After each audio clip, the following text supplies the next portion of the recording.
You're reading the room, Fraser. You didn't get the question this time. You have most times you've sat in there.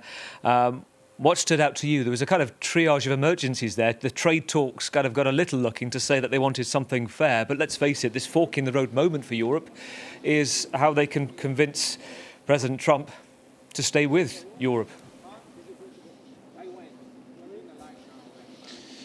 Yeah, and I think, of course, Macron is trying to use that unique relationship, that leverage almost that he has with Donald Trump to try to push forward that. And he knows as well that Trump might not have the best relationship with Starmer, but he has a lot of affinity for the UK. He loves the royal family, and I think they're trying to use the fact that it's a kind of Franco-Anglo approach to this to try to appeal to his better side, as it were. So an interesting conference there. I think really the main thing that stood out for me was we kind of heard more about the fact that this is going to be a two-pronged kind of thing, a bit similar to really what we've seen in the Middle East with Hamas and Israel.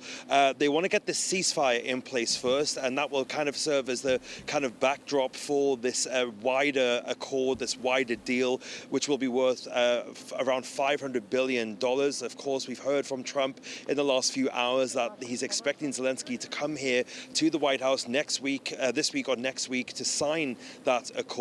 And really, the Europeans are basically hoping that with a vested interest in Ukraine, with that much money literally in the ground and on the ground for the Americans, that they'll decide to stay in Ukraine and provide a bit more security. The security, however, this kind of peacekeeping force, as far as we're aware, is going to be made up of Europeans. That was going to be my question to the leaders there, because I wanted to get a bit more clarity on that. Donald Trump said that Vladimir Putin was okay with that plan, but of course Putin has not wanted an increase of NATO on his watch. Of course, that has happened on his watch.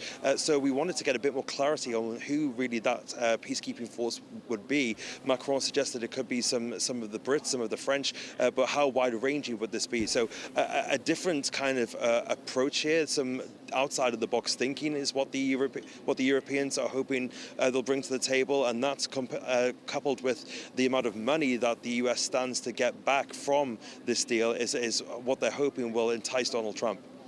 The moment that seems to have gone viral today so far with this press conference seems to be the moment that it looked like there was a live fact check going on, or according to President Macron, this pool spray moment when they first sat down in front of the Oval Office fire, and to which he grabbed his arm, didn't he? And Donald Trump was talking about the money being spent on Ukraine, and there was a correction going on. What did you make of that? Yeah, I think Macron has this very interesting relationship with Trump. He has a relationship with him unlike any other world leader. I think at the end of the day, Donald Trump likes somebody who pushes back against him. You know, I've spoken to you before, Gavin, about this kind of back and forth that he has with the press, that he has with people like Caitlin Collins from CNN, and what you don't see off air as opposed to what you see on camera. And Donald Trump likes people who kind of push against him, that kind of somebody he can have that kind of that banter with. And I think Macron has that. I think that's why he has such a kind of good relationship with Trump compared to some other European leaders.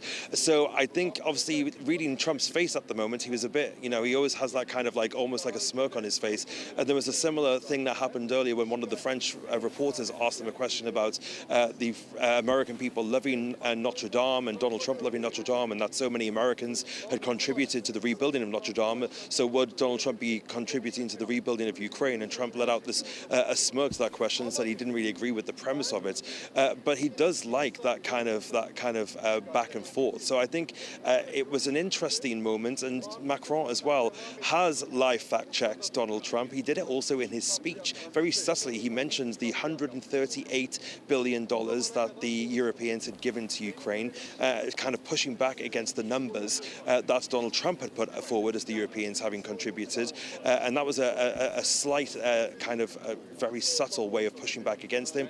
But of course, that was much more overt and out in the open in the Oval Office earlier.